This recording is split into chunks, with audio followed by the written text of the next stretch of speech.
favor? Motion's carried. We have Harvey Goodman here to provide us with a presentation of the Public Works and Parks Building Replacements Project. Harvey, you have the floor. And I understand you have your presentation, which we have copies of.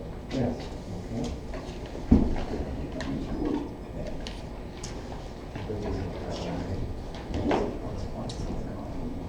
Welcome back. Thank you.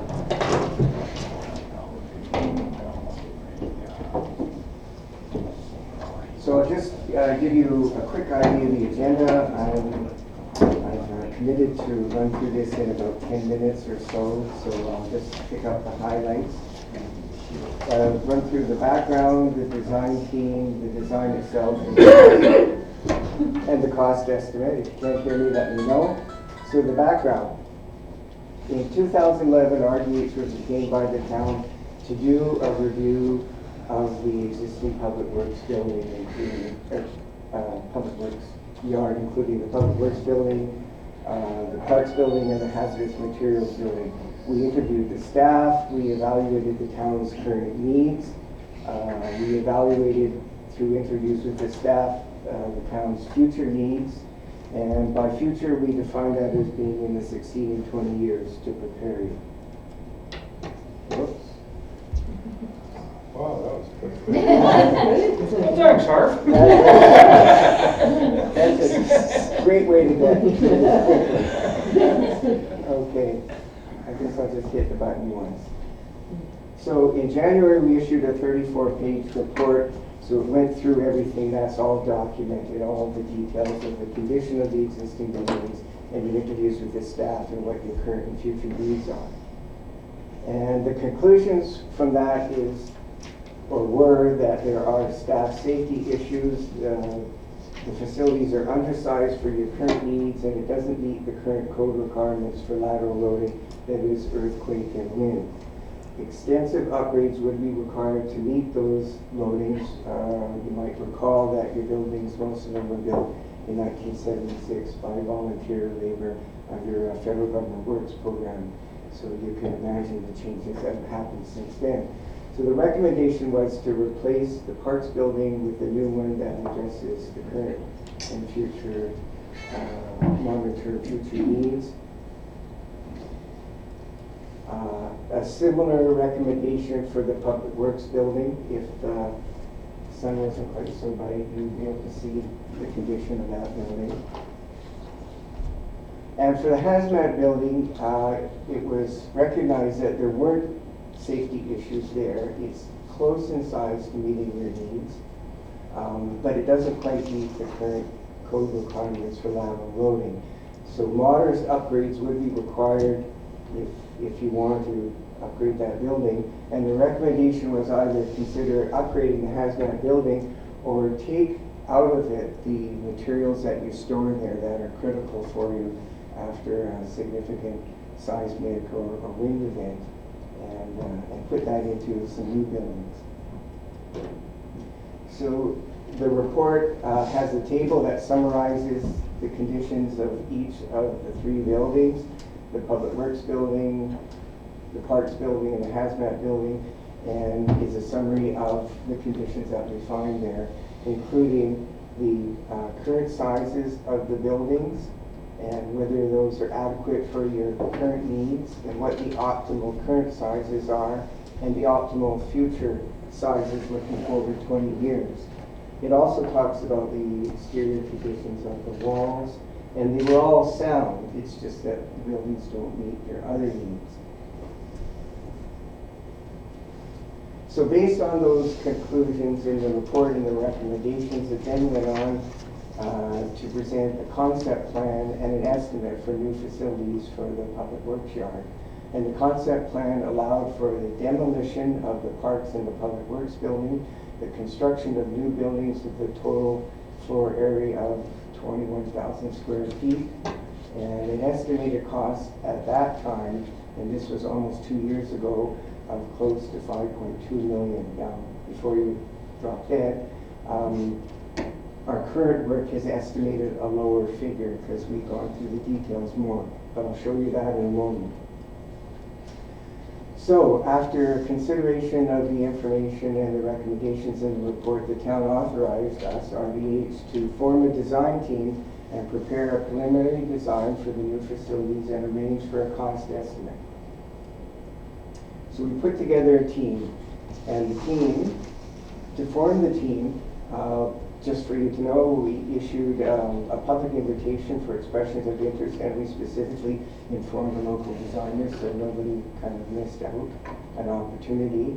And then there was a committee of the town that evaluated the submissions and shortlisted the people, and then we put out a request for proposals to the shortlisted ones. And in the end, it was Vic Davies Architect, the team that they formed, that was successful. Now that team, which includes all of these engineering consultants, and so would be familiar to you because many of the members of the team were the ones that worked on the rec center expansion. And by the way, many of the members of the team are LEED accredited professionals, so they're in tune with green features. If that question comes up, there is a green advantages as much as you can make an industrial kind of building that way.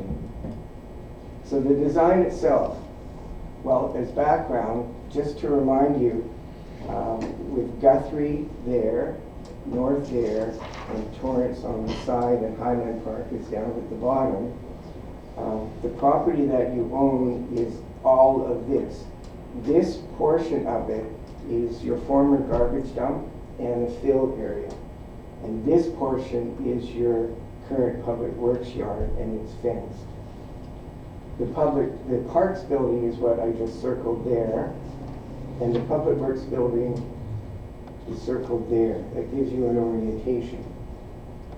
So moving on to the design. So the design team put together an 81-page report, which includes a number of pages on the architecture, on the structural, on the electrical, mechanical, and civil works, and so on.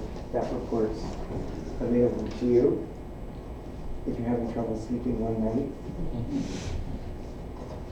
And this is the proposed layout. So to orient you again, this is Guthrie here, and this is Torrance.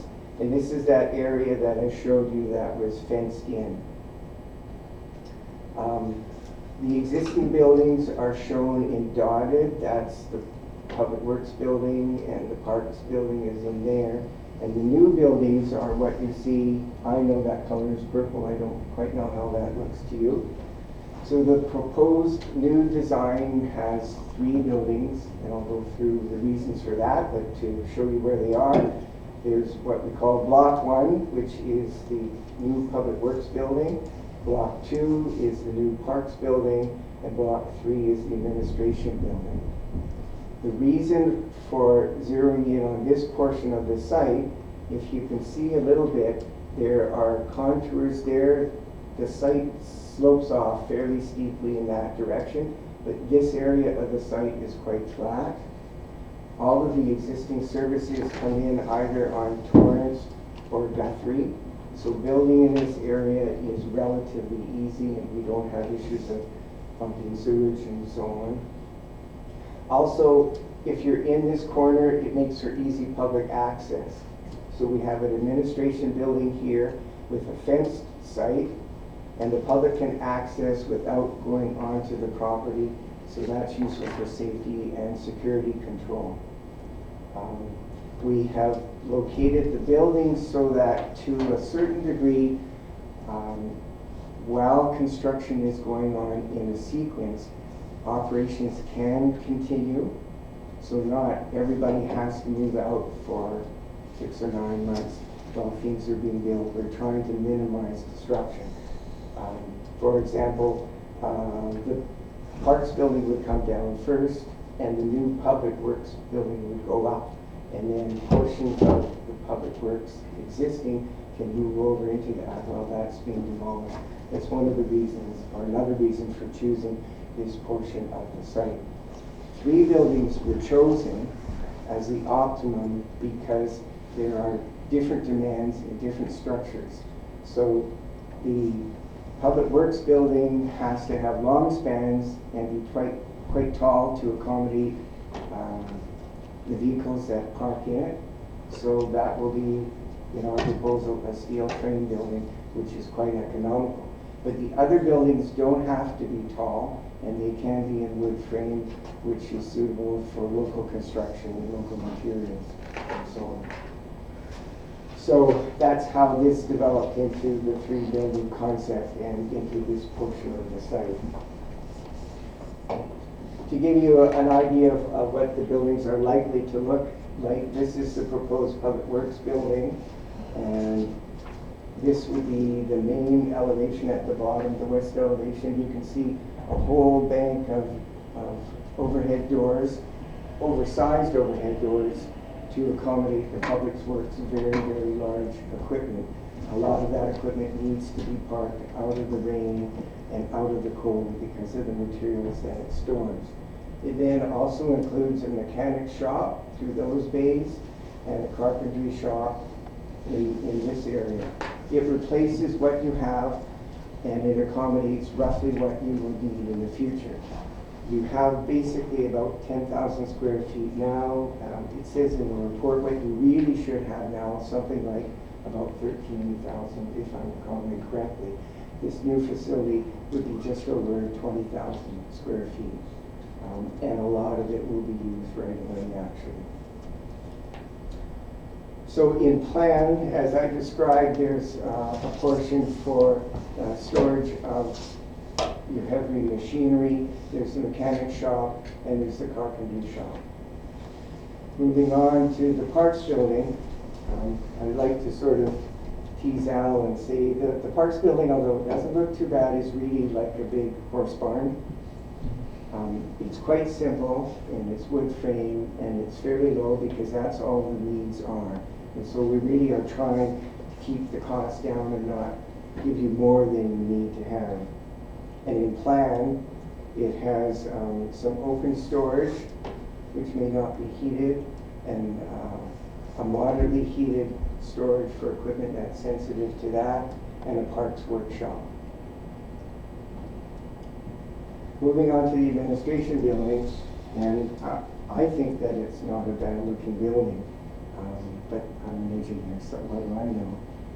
But I like to say, if you look at it in plan, it's just a big box that we put a lot of lipstick on.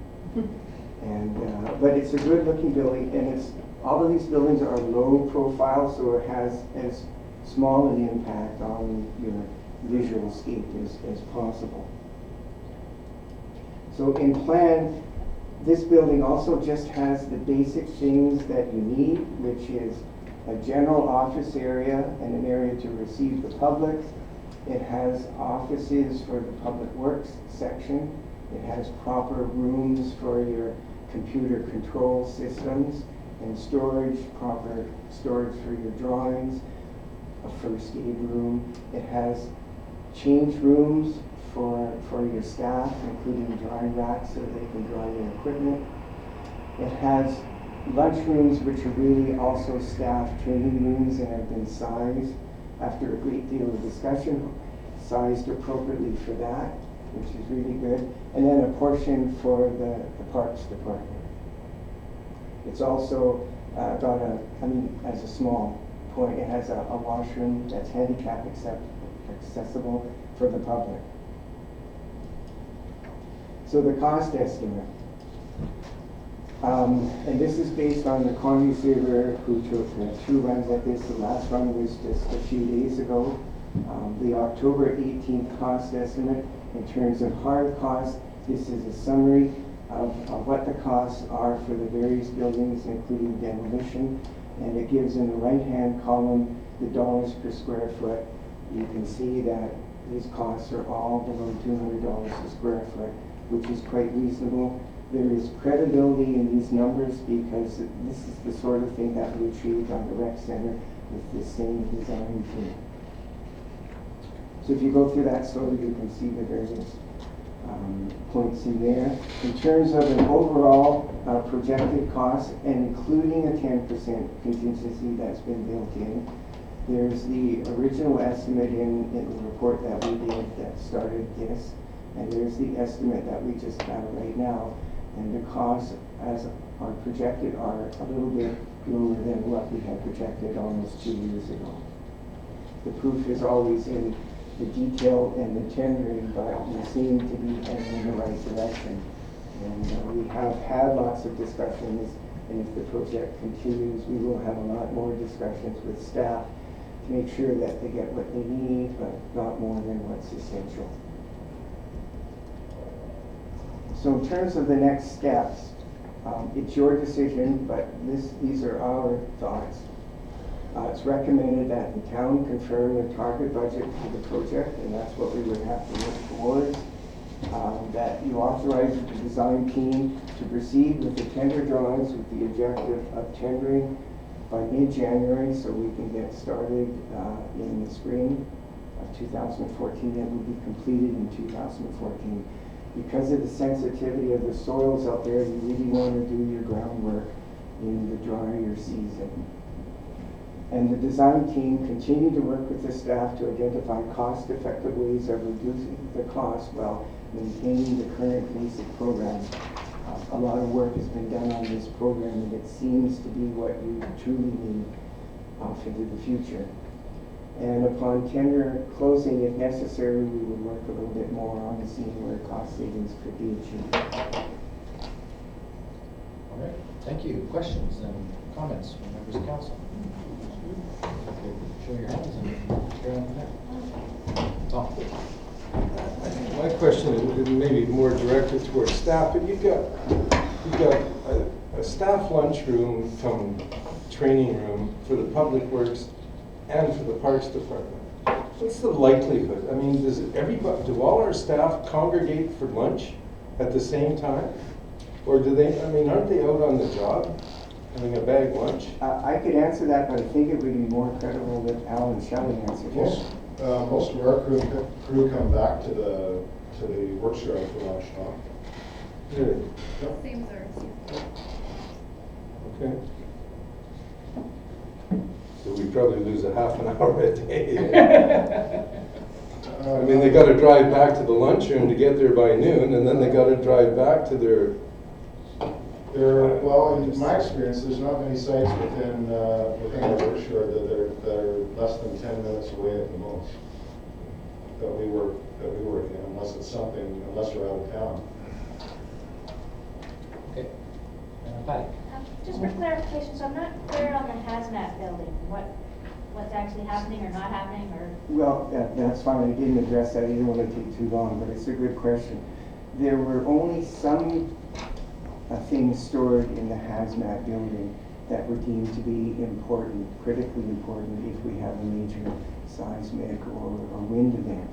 And so in this design, those materials are brought into specific rooms in the new Public Works building and also in the new Parks building. So a portion of that's transferred over, so the non-essential things are left in the hazmat building, so we don't have to upgrade the hazmat building. Barbara? Yes, and thank you. It's a very thorough presentation. You mentioned that the team specialized in green features. Are there any green features that have been incorporated into the design? Well, this is a concept at the moment, and in the concept, if you read through it, some of this is in there, and some of this I just know is planned. There's a whole bunch of your basic things, so there's low flow toilets, and there's low E-glass, which is a requirement of the code. Anyhow, there's energy efficient lighting, which is a combination of LED, a lot of LED, compact fluorescents, and P8s. There's occupancy sensors, so the lights come on only when people are there. In the Public Works building, it's planned that when the overhead doors open, that the heating system will shut down, because sometimes the people don't think of turning the heat down when they leave the doors open. There is also the rainwater collection, which is re-injected into the soil. So there is a recharge pit that's planned, and that's been costed in this proposal. Other basic things like the administration building, if I flip back to that picture, it has solar screen overhangs, particularly on the south and the west side.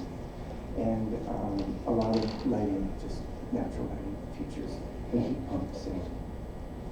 the basics. Thank you. I may have misunderstood you, but you mentioned at the beginning of your presentation about 20 years, and was that the lifespan of these new buildings? No. Or is that to meet the needs of the community in the next The 10 years? projected needs, the original Projected report needs. talked about the projections that have been made on the size of Comox and compared it to Courtney. So in about 20 years, it will be about the size of Courtney. And that report analyzed their facilities and then compared it to what's being proposed by the staff. And in our report, it came out very much the same. So it seemed to be a double check. Yeah. But the facility would last much, much longer than that. Any further questions? In your summary of current and future needs, you talked about post-disaster requirements and functions. These new buildings, would they meet certain post-disaster requirements? The new buildings will, the plan is that the new buildings be designed to an importance category of high. So there is your normal, which is most of your buildings and houses. There's low, which could be livestock, farms and so on. Then there's high, so important buildings such as these post-disaster as well. Post-disaster would be hospitals where absolutely everything has to function, all the lights and the water pools can't fall over and that sort of thing. But high is still 30%, it's designed for a 30% higher lateral load for earthquake and a higher load for snow loading and so on. Would it have like a built-in generator, that kind of thing?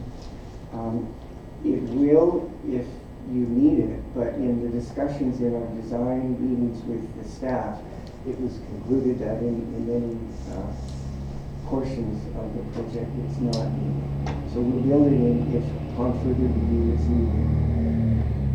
Yeah, not to be alarmist, but obviously our city hall, our town hall across the road there isn't exactly built to any great seismic standards. So if there was a big event and say town hall operations needs to be relocated to a new building like this, a min building, would be an opportunity, assuming that one's still there, to do that. That can be done, and that building is quite suited to that. In our discussions, there was a lot of talk of the hub, correct me if I'm wrong, but the current hub is actually the fire hall, the hub for communications, Right.